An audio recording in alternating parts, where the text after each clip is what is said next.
Modern. Modern. Modern. Modern.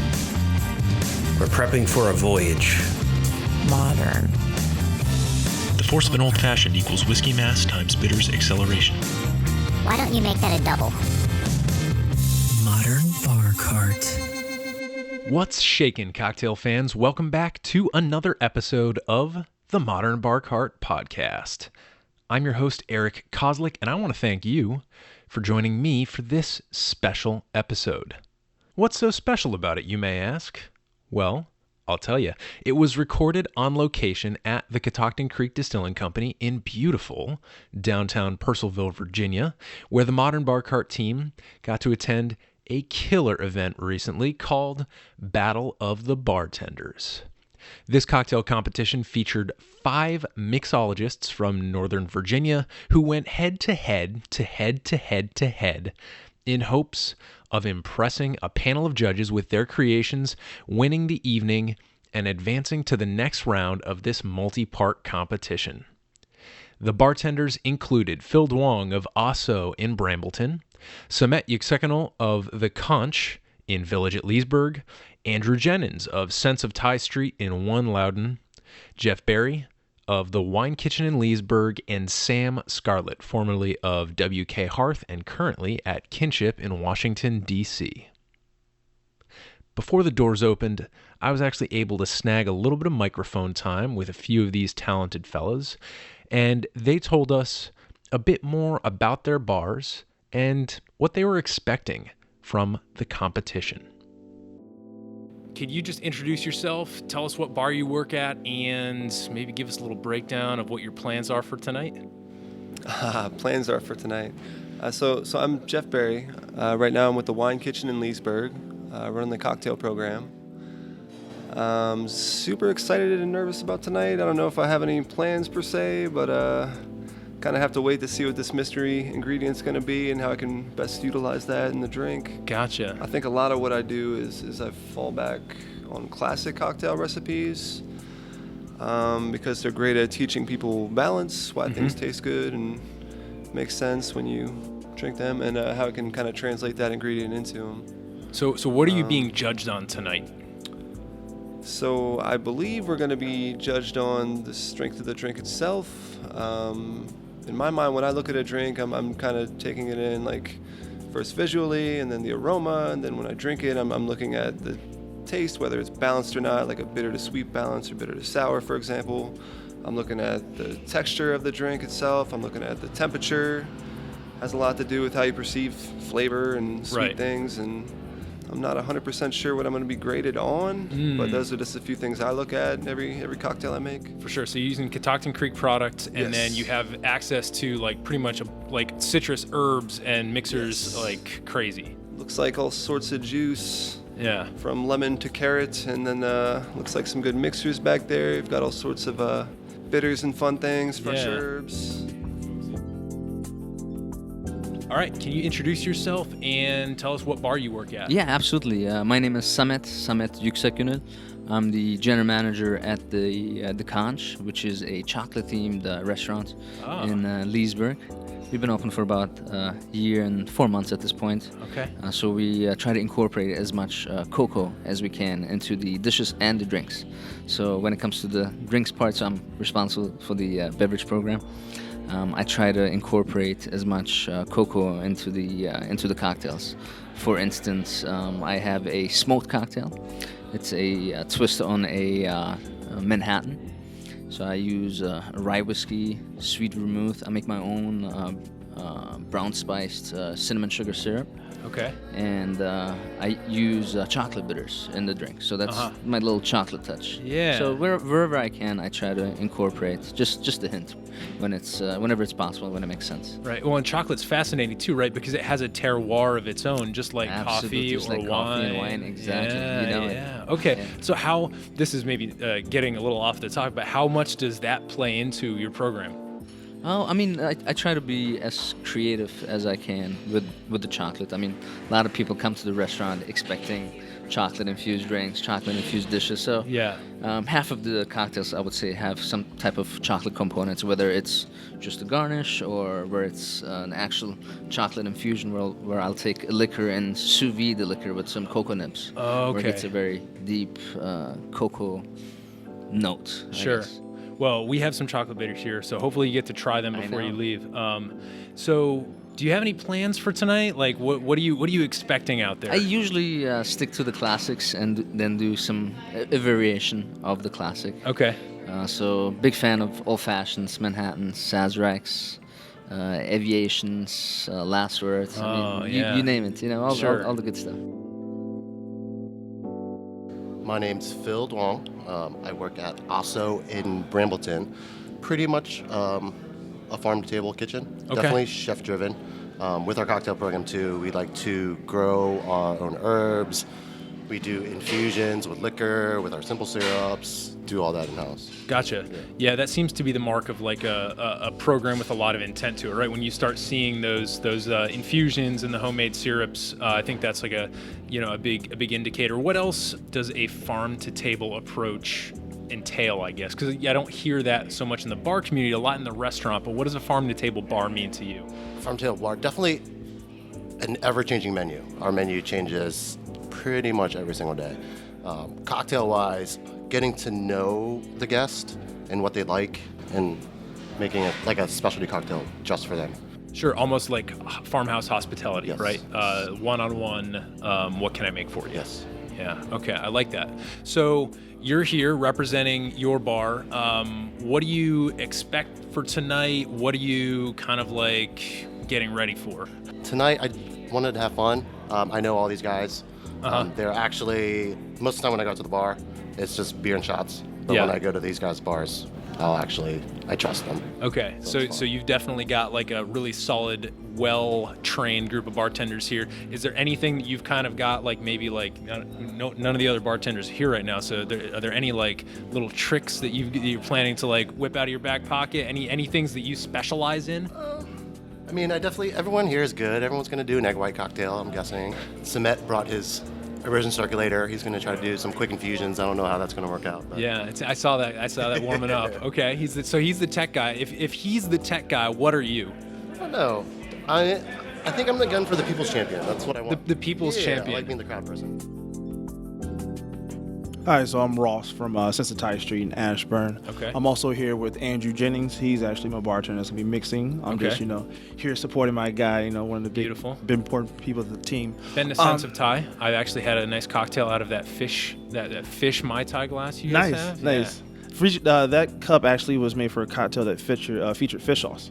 Oh. And yeah, so that drink originally had fish sauce, orange oil, vanilla, and rum no base. kidding. And the biggest thing with our bar, the restaurant, is we have very intense Thai food. We Yeah. want the intensity of the drinks to match that. So if there are common ingredients in the food, you will find them sneaking their way into the drink. So there's that parallel of pairing the experience of the food with the drinks. Okay. Yeah, and so Thailand itself is really known for their cocktails, but that's how we're like, okay, it's great food, which means there can be great drinks inspired by that same cuisine. Sure, and that's where your sort of like individual creativity comes in. And I like what you're saying of how the cocktail intensity is matching the food intensity, because that's very much a principle that's been true in the wine world forever, right? Yes. If you have a really spicy dish, you want to pair it with a really racy, acidic wine or something like that, All right? about balance. Okay. So what are you expecting from tonight? So since your bartender is going to be behind the bar. Yes. Did you give him any pep talks or like any like tools of the trade to make sure that he has a bit of a competitive edge tonight compared to all these other folks? Well, the funny thing, I think, as an advantage for him is also the concept of our bar is the dealer's choice, where we're making our custom cocktail every single day for each guest. So literally, it is a chop style environment every day at work. I love it. And so there's no real prep that we need to do. It's more so do what you do every day as best as possible. And so we're playing more with the Catoctin Creek spirits, so the flavors that go around their spirits. But every day is already chop style for us, so Right. he's ready to go. I also asked each bartender what they were currently experimenting with or featuring at their bars so that we could sort of take the pulse of what people are excited about right now in the Northern Virginia cocktail scene. I don't know. Lately, I've been kind of blurring the lines of what I think a traditional cocktail is. Lately I've been doing, well, for example, this past week I've been doing a apple and cardamom infused gin old fashioned with citric and malic acid and just a touch of soda water, so it kind of feels clean and just interesting, but it's kind of blurring the lines between like a stirred old fashioned and like a whiskey sour, for example. Yeah, and you're actually taking like that dried powdered citric acid, malic acid, and using it in the drink. Yeah, so that we so I pretty much have like a balanced like kind of acid water that I can apply to certain things to make it kind of taste like fresh fruit. Right. And that eliminates the need for fresh citrus, which is like actually it's a growing trend I've heard in bars, because citrus is seasonal. It's hard to get. When a Mexican cartel gets a hold of the lime, like this happened like 2 years ago. There's a big lime shortage. But when you're using citric acid and malic acid in that way, you kind of like get a little bit more control, right? Yeah, control, consistency is important, and also it kind of lets you dabble with I guess. The presentation of a drink, so that one I just described is crystal clear. It's no cloudiness from citrus or like a heavy sugar. It's just kind of light and kind of unassuming, and when you get in there, it's like totally innocent looking, and then it's like, pow, what the hell is going on here? Oh, yeah, because people don't expect clear things to taste like so vibrant. Maybe to taste strong like a spirit or nothing like water, but not so vibrant. Must be that martini that my dad had 25 years ago. It's not. Yeah. Well, that's a really interesting thought, and presentation's obviously big in a competition like this. So excited to see what you put out tonight, and thanks for giving us a preview. Thank you for having me. I love using technology. So a smoking gun, a circulator to sous vide drinks. At the bar, right now at the restaurant, we have a cotton candy machine, so we use cotton candy in cocktails. So, is that like a garnish? Yeah, it's a garnish. Okay. Yeah, exactly. And does it just disintegrate, or does it sit? Or either or. You can use it where it's actually a garnish where people get to take it off the drink and then bite on it. Or I have one version where I use. Right now, I have a cocktail. It's called the Chameleon. Okay. It's a twist on a daiquiri. So it's light rum, cachaça, simple syrup, and lime juice. Okay. So very simple, very basic. But I serve the lime juice in a small vial on the side. And we add a couple drops of the butterfly pea flower extract into the drinks. Okay. So it comes out first blue to the table, with the cotton candy on top, and then they get the vial, they pour it in, and then it turns pink. I love it. You know, I like keeping it fun and interactive as much as possible. How hard was it to get that butterfly pea flower? Because when I bought it, Amazon. Really? Amazon. I love Amazon. I got it off Amazon, and it came like 3 months later in a box. It was tied with shoelaces, and it looked like it had been through customs and just demolished like 3 times. That's funny. Well, good luck tonight. Excited to see what you come up with, and thanks for talking to us. Absolutely. It was a pleasure. With my bar, definitely growing like the mint, growing the rosemary, growing the basil. Okay. Chartreuse, I love. Absinthe, I love. So you're like a mentholated guy. Then. You like the herbs and you like the mentholated kind of anisey flavors. Yeah, exactly. That's really cool. Awesome. Chartreuse, I always say, is my favorite liquid on the planet. Very, very cool. Those monks know what they're doing. I know. They know what they're doing. They're not going to tell you. Yeah, right? All right. Well, best of luck tonight, and thanks for chatting. Awesome. For all of summer, we've actually transformed the bar to a tiki bar. Okay. And so you'll tell from our shirts and everything we're wearing today, it's all more. Beautiful. Yeah. So honoring, Don Beachcomber and Trader Vic and how they established tiki culture, from their ingredients, the drink names. That's what we've been practicing. So you see a lot of passion fruit or a house-made syrup called Fashionola, which has hibiscus, strawberry, passion fruit, orange, all of that into a syrup. It was funny. That's actually the foundation of the Hawaiian Punch. They kind of just commercialized that original tiki syrup into a fruit punch drink today. Really? And so it's funny that like ingredients that we're using like that will tell that funny story of how it became commercial today. Yeah. And so everything when it comes to tiki, they're fun, they're fruity, they're boozy as ever. Then we are taking, rums from Brazil, from cachaça to Bolivian brandy, which is called Sangani. Then we have Chilean and Peruvian pisco. We're just across the board with these tropical spirits that just amplifies all those beautiful drinks. South American eau de vie, right? Yes, it's amazing. They have such a terroir-driven approach down there in South America. Just like whether you're talking about like the lowland Brazilian sugarcane or you're talking about like elevation super high plays elevation so Sangani. important. Yes.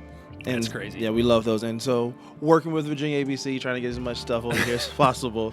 Well, at least you have a partner in Singani, because when I Google Singani, like the ABC is like Virginia ABC is like actually the top result, which is bizarre. You never see the Virginia ABC be the top result in Google for anything good. That's our one benefit. Yeah, there you go. Okay. Well, Ross, thanks for chatting a little bit, and best of luck for you and your team tonight. Thank you. Yeah, ready to take some good cocktails.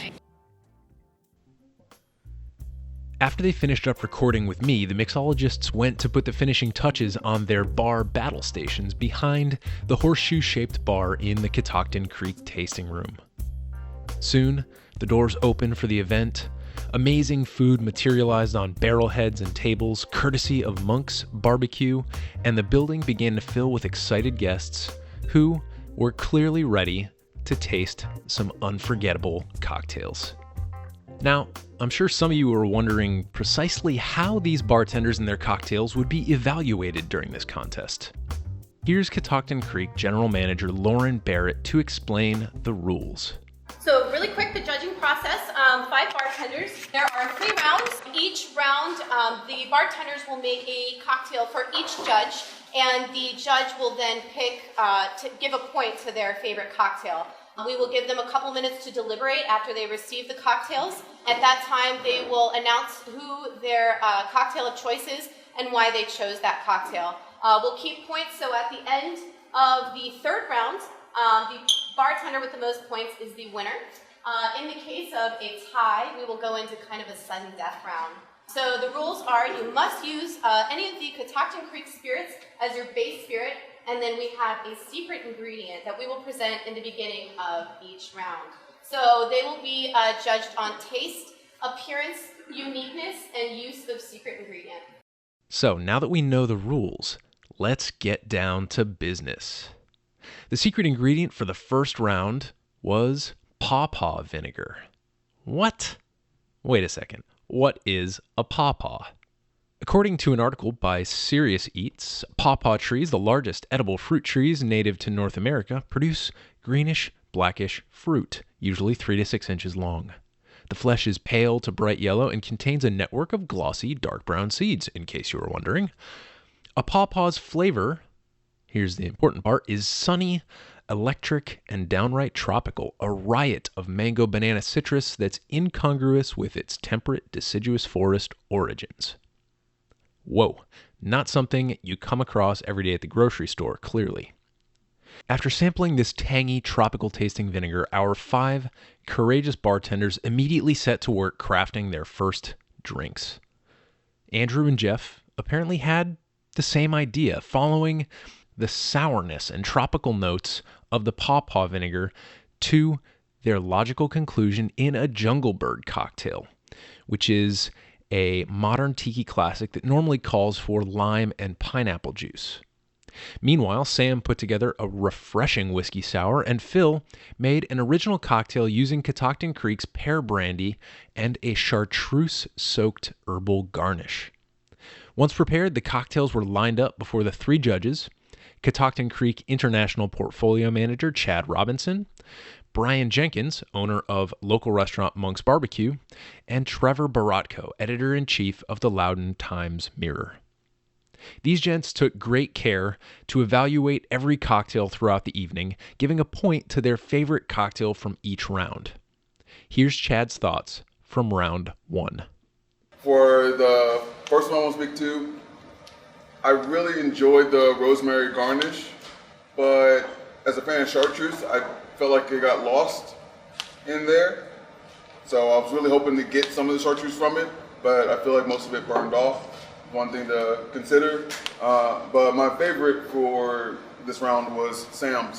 I'm personally I'm very partial to a good sour.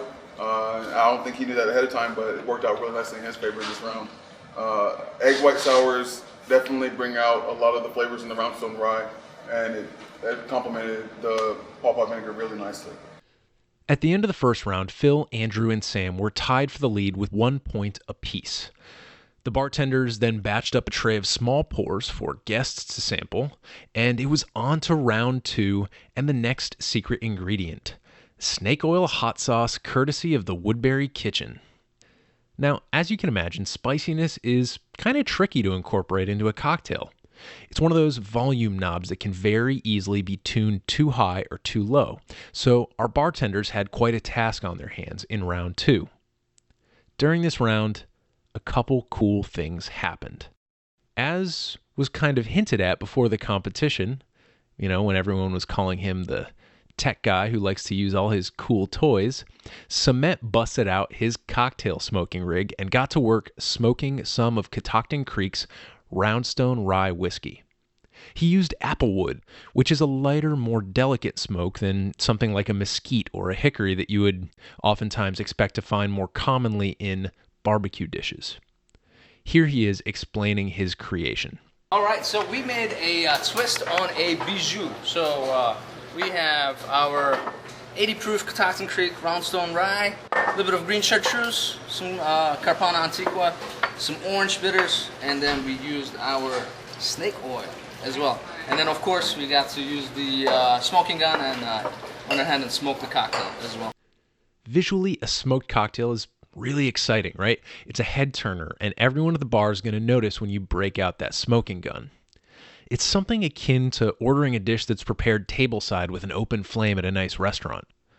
We've got a great shot of Samet using that smoking gun over on the show notes page for this episode, which you can find at modernbarcart.com/podcast. And you can also head on over to our Instagram page at modernbarcart and check it out there. Unfortunately, the smoked cocktail didn't receive any votes from the judges. And here's why. While all eyes were on Samet, Jeff Berry was quietly consorting with a bottle of our liquid gold ancient trade bitters. He paired them with the snake oil hot sauce, some Roundstone Rye, a little green chartreuse, ginger, and lime, with a fresh sage and basil garnish. And think about it, this makes a lot of sense. Indian dishes are often very hot and spicy, and they rely on ingredients like turmeric, fenugreek, holy basil, and cardamom, all of which are present in the liquid gold bitters, to round out that spicy flavor profile and curb the heat. Here's what the judges had to say about Jeff's cocktail. This was tough. I love spice and I love smoke, and there were a lot of elements, everything there. But boy, Jeff, good night. That is full of flavor, and the sea salt on the rim was nice. The spice is right where it should be, not too much, not too little. Well done. It's delicious. I'm going to hang on to this. Please do. Thank you. We're not. We don't have to clap. It's fine. Oh, okay. You're a leader. You're the pack leader. Ditto. Jeff, you win again here, and the last two were just a little overpowering for me. I really appreciate the spice, but the middle one did the trick, Jeff. All kinds of flavors just bursting out of it. That's the one with our bitters.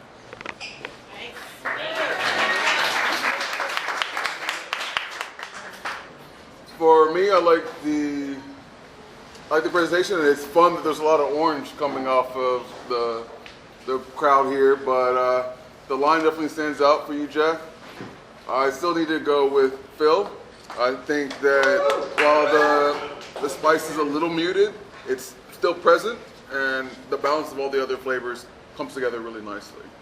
After round 2, Phil and Jeff were tied for the lead with 2 points apiece, and Andrew and Sam were close behind, each with 1 point. And that meant anybody could still win with a strong enough showing in round 3. The secret ingredient for this final round was salt with grasshoppers and agave worms, or sal de gusanos y chapulín in Espanol. So, to recap, first we had pawpaw vinegar, sour and fruity. Then we had that snake oil hot sauce, spicy and kind of savory. And now we've got this smoky, salty concoction with just a little ick factor, courtesy of the worms and bugs. All in all, a very challenging set of secret ingredients. During the final round, Samet drew from his experience working at a chocolate-driven restaurant to create a salted chocolate old-fashioned, which drew some really nice attention from the judges. Jeff broke out the chinar to try and offset that funky salt with some bitterness and herbal sweetness.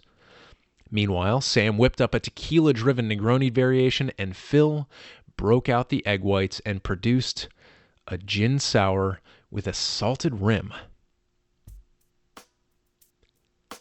In the end, it wasn't flashiness that won the day. It wasn't smoke. And it wasn't complexity.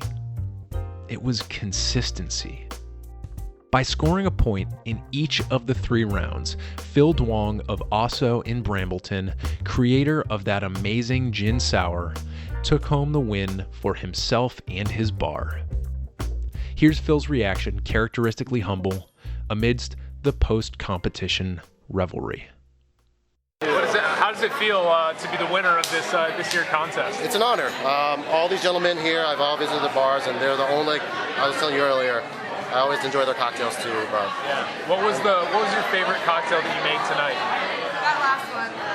So everyone seemed to like the last one. The egg white cocktail pulled it out. Yeah. Yeah, very cool. Well, congrats again, and hopefully we can get you on the podcast for a full episode at some point. Excellent. All right, cheers, man. Yeah, man. For Phil, it seems like striving to be the people's champion worked out in the end. And to be fair, each of the bartenders had their moment when a judge was just blown away by one of their creations. And speaking of judges, if you go back and pay close enough attention to their comments throughout, a couple things are pretty clear. One is that they took all these cocktails seriously and they weren't shy about offering advice when they thought something can be improved upon. A perfect example of that is when Chad commented on the lack of aroma from Phil's chartreuse-soaked garnish in round 1. Right, he said, I think it kind of burned off a little bit, so if you try this move in the future, that's something to keep in mind. But the other thing I noticed as I watched these judges is just how important individual preferences are at the end of the day.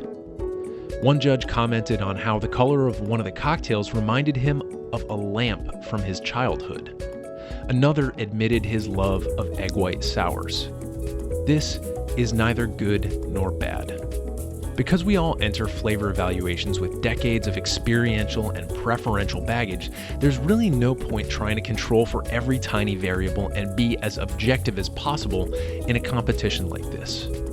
That would suck all the fun out of it. But, just like a great song or an amazing work of literature, the very best cocktails have the power to rise above those individual preferences and resonate on the palate no matter who happens to be tasting them. I think that's the lesson we come to these types of competitions hoping to reaffirm. Thanks for tuning in to this special episode of the Modern Bar Cart podcast. We had a ton of fun putting this one together, and we'd like to start doing more interactive and in-depth pieces like this. So, if you're located in the Mid-Atlantic and you've got a cocktail-related event you'd like us to catalog, please drop us a line by emailing podcast@modernbarcart.com. We'd like to thank Catoctin Creek Distilling Company, especially Denise Petty, Lauren Barrett, Chad Robinson, and Scott and Becky Harris for being excellent partners and for hosting this terrific event. And we'd also like to applaud them for donating a portion of the proceeds to CORE, Children of Restaurant Employees, which is a charitable organization that lends a helping hand when children with service industry parents experience life-altering events. If you're looking to host an event like this one, please consider following Catoctin Creek's lead and selecting a good cause that can benefit from a night of amazing cocktails. Thanks so much for tuning in, and until next time, this is the Modern Bar Cart podcast, and I'm your host, Eric Kozlik. Hey everybody, thanks for listening. If you enjoyed this episode, there's 2 big things you can do for us here at Modern Bar Cart. One would be to tell your friends and family if you think they'd enjoy listening to us talk about cocktails. And if they don't download podcasts, they can always stream our episodes on their desktop directly from the show notes page at modernbarcart.com. The other thing you can do to help would be to head on over to iTunes or wherever you download your podcasts and leave us a review. 5 stars are great, but we're more interested in your feedback. And the beauty is, the more reviews we have, the easier it will be for other folks out there to learn about our show.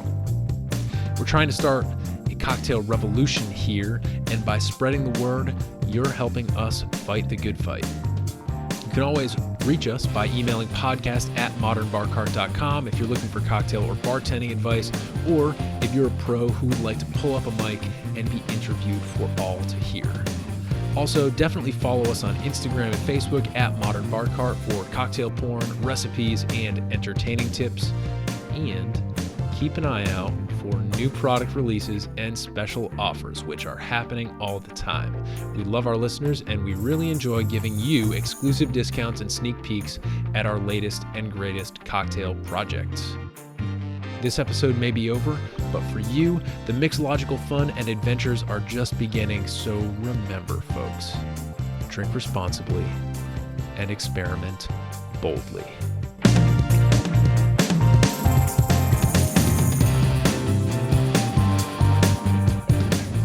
This episode was made possible with editing and production assistance by Samantha Reed, amazing cocktails by Jeff Barry, Andrew Jennens, Phil Duong, Sam Scarlett, and Samet Yuksekgonul, and a little bit of interview magic by yours truly.